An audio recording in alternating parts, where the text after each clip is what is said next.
Hello friends, मैं चंदन तिवारी अपने YouTube channel combine lecture series पे आपका स्वागत करता हूं।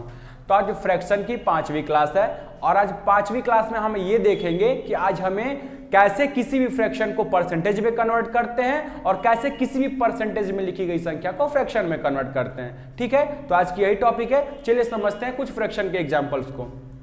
टाइप 5 में आज हम लोग पार्ट 5 में हम लोग पढ़ेंगे टाइप 4। ठीक है, टाइप 4।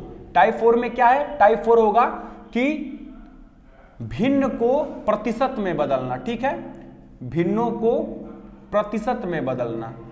प्रतिशत तो सबको पता होगा, प्रतिशत में बदलना। आप किसी भी फ्रैक्शन को परसेंटेज में कैसे कन्वर्ट करते हो? जैसे कि मान लीजिए आपको दिया, आपने पाया 10th, तो सब लोग पढ़े होंगे। अगर कहा जाए कि 10th का एग्जाम होता है 600 का और आप पाए हैं 418 मार्क्स। ठीक है, यानी कि 600 में से आपने पाया 480 नंबर। तो आपको कोई कहेगा कि आप प्रतिशत में बदलो, तो आप क्या करते हो? लोगों को तो अपना मार्क्स, बहुत लोग ऐसे होते हैं कि अपना मार्क्स पता होगा कि कितना, लेकिन परसेंटेज में नहीं कन्वर्ट कर पाते हैं क्योंकि उनको प्रोसेस नहीं पता होती है। तो उस कंडीशन में बस ये याद रखिएगा कि आपका जितना टोटल होता है, टोटल हमेशा नीचे होता है। ठीक है, टोटल, और जितना आप प्राप्त किए हो, जिसको आप हिंदी में कहते हो पूर्णांक और प्राप्तांक, आप जानते होंगे। ठीक है, प्राप्तांक जो होता है वो ऊपर होता है, प्राप्तांक, और जो पूर्णांक होता है वो नीचे होता है, पूर्णांक। पूर्णांक तो इसका मतलब क्या? प्राप्तांक मतलब आपने कितना पाया, उसको प्राप्तांक कहते हैं, तो 480 हो गया। पूर्णांक मतलब पूर्ण कितना नंबर था, यानी टोटल कितना नंबर था, तो 600 हो गया। आप इसको परसेंटेज में बदलने के लिए बस याद रखिएगा 100 का मल्टीप्लाई कर दीजिएगा, यानी जितना नंबर आप पाए हैं उसको 100 का मल्टीप्लाई करके डिवाइड कर देंगे टोटल से। तो लोगों के लिए बताया जाता है कि भाई ये 0 से तो ये 0 कैंसिल होना ही होना है, तो आप क्या करो? कुछ मत करो, जितना नंबर पाए हो उसमें आप क्या करो? अपने टोटल सब्जेक्ट से डिवाइड कर दो। यदि कोई 6 का बच्चा है तो अपने मार्क्स में 6 से डिवाइड करेगा। कोई 12th का बच्चा, नहीं सॉरी, जानते हैं जितने सब्जेक्ट होते हैं उतनी सब्जेक्टों से डिवाइड की जाती है। मान लो कोई क्लास 10th का बच्चा है तो उसके होते हैं 6 सब्जेक्ट होते हैं, तो अपने 6 सब्जेक्ट से डिवाइड कर लेता है। जो कोई 12th में है तो उसके 12th में 5 सब्जेक्ट होते हैं, तो यदि वो 5 सब्जेक्ट में पाया है 450 नंबर, यानी 500 में पाया है 450, तो 0 से 0 तो कैंसिल होगा ही होगा। तो इस 0 को ना बता के उसको बताया जाता है कि आप अपने टोटल सब्जेक्ट से डिवाइड कर दो, अपने जितना नंबर पाया है उसमें उसका परसेंटेज कन्वर्ट हो जाता है। ये जो आंसर आएगा वो क्या होगा?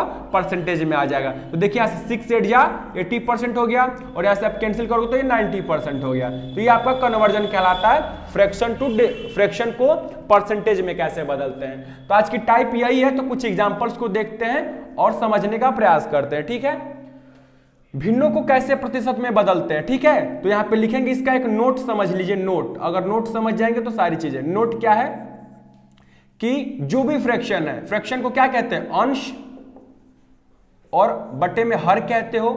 इंग्लिश में ये न्यूमरेटर कहलाता है, ये डिनोमिनेटर कहलाता है। तो जब भी कोई अंश बटे हर में यानी कि कोई फ्रैक्शन दिया है, आप उसमें क्या कर दो? 100 से मल्टीप्लाई कर दो। वो आपका जो भी फ्रैक्शन होगा वो क्या बदल जाएगा? परसेंटेज में बदल जाएगा। ठीक है, ये इसका फॉर्मूला होता है, कोई भी फ्रैक्शन हो। एग्जांपल कुछ समझते हैं। हम कहें कि आप 1/5 को कन्वर्ट करो फ्रैक्शन में, 1/5 को, तो आप क्या करोगे? 1/5 एक फ्रैक्शन हो गया, कन्वर्ट करना परसेंटेज में, तो 1/5 और उसको क्या करेंगे? 100 से मल्टीप्लाई कर देंगे। ये कैंसिल हो गया 20 बार में, तो 20%, यानी कि 1/5 का परसेंटेज में क्या होगा? 20%। अब इसी को करना हो, जैसे कोई कहे कि 1/4 को परसेंटेज में कन्वर्ट करो, तो आप क्या करोगे? 1/4 को 100 से मल्टीप्लाई कर दोगे, ये 25 में कैंसिल हो गया, तो इसका 25% आता है। यानी जब भी कभी भी किसी फ्रैक्शन को कन्वर्ट करना है परसेंटेज में, तो आप 100 से मल्टीप्लाई करते हो। ठीक है, तो ये बहुत इजी टॉपिक है, क्योंकि इसका यूज आप करोगे जब भी आप परसेंटेज के कोई क्वेश्चन सॉल्व करोगे, तो आप ऐसे एग्जांपल्स को देखोगे।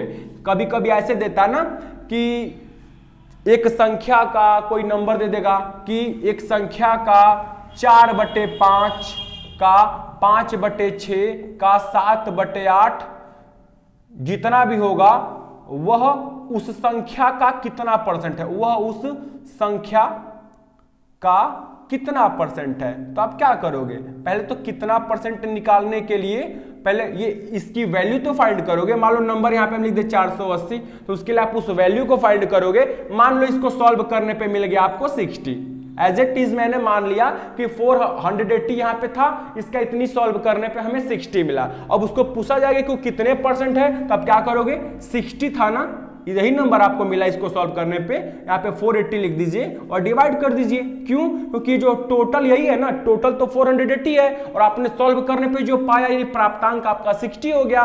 100 से मल्टीप्लाई कर देते हैं, इस जीरो से ये जीरो कैंसिल हो गया, ठीक है। और यहां से देखिए 12 चौक 48, 12 पांचे 60 और ये 5 दहा में 50, ठीक है, 50/4, यानी लगभग आप इसको कह सकते हो कि 25/2 12.5%, 12 सही 1/2%।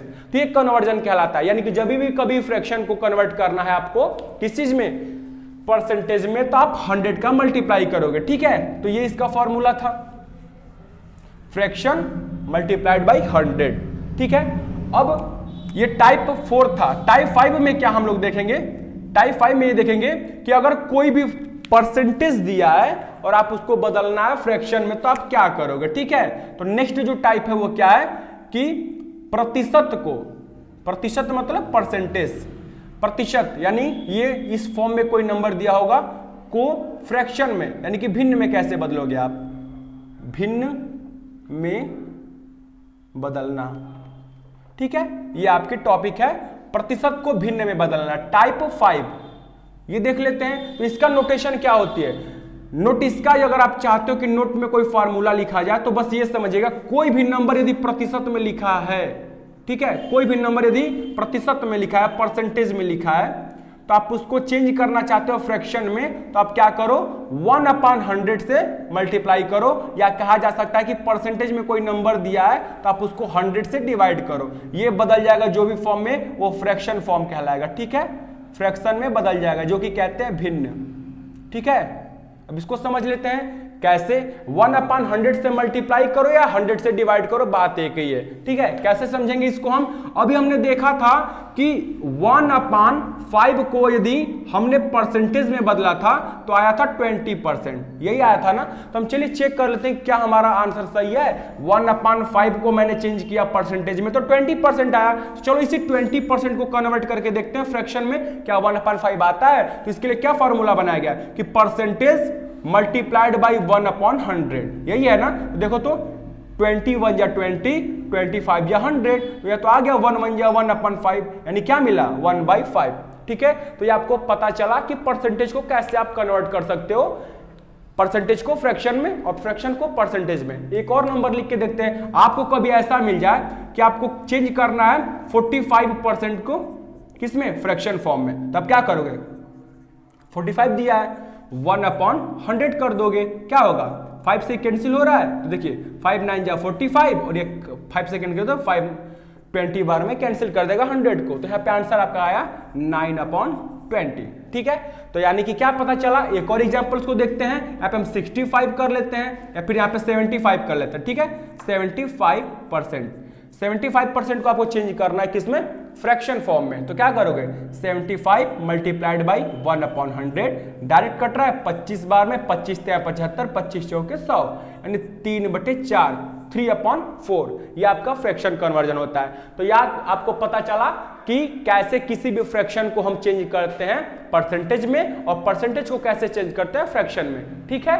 अब आप कल की टॉपिक में पढ़ेंगे कि कैसे भी हम जो आवर्त दशमलव भिन्न पढ़े थे, अगर आपको कहा जाए कि 0.4 दिया है, आपको ऐड करना है 0.7 में, तो आप इसको कैसे ऐड करते हो कि 0.4 और 7 को ऐड करो, तो डायरेक्टली आप कर सकते हो। इस तरीके से सिखाया गया ना कि 0.7, 7 में 4 जोड़ो तो हो गया, ये 7 4 में जोड़े तो आपको 13 हो गया, और नहीं 11 हो गया, और 11 को एक अंक पे डेसिमल लगा दो, इसी तरीके से सीखा गया ना। या फिर मैं कहूं कि 0.3 में आपको ऐड करना है 0.2, तो आप क्या करते हो, सर 0.5 होगा, यही ना बताया गया है। लेकिन अगर क्या मैं इसके ऊपर में बार लगा दूं, यानी बना दूं मैं आवर्त दशमलव भिन्न या आवर्त दशमलव, आप इसको आप ऐड कर सकते हो ओरली। आंसर तो बताइए कैसे आप सॉल्व करोगे। अगर मान लीजिए मैं यहाँ पे लिखा हूं 0.4 प्लस 0.3, तो आप इसको कैसे ऐड करते हो, 0.7 कर देते हो। लेकिन यही अगर बार लग जाता है तो क्या इसको आप ऐसे ओरली आंसर कर सकते हो? नहीं। इसके लिए हम लोग कल पढ़ेंगे कि जब आवर्त दशमलव में कोई संख्या लिखी है तो उसको हम कैसे ऐड करते हैं, कैसे माइनस करते हैं, कैसे डिवाइड करते हैं और कैसे मल्टीप्लाई करते हैं। ठीक है, तो कल की टॉपिक यही रहेगी। आज की क्लास में अगर कोई डाउट हो, कोई भी क्वेश्चन आपको ना समझ में आया तो आप कमेंट सेक्शन में पूछ सकते हैं। मिलते हैं कल नई टॉपिक के साथ। धन्यवाद।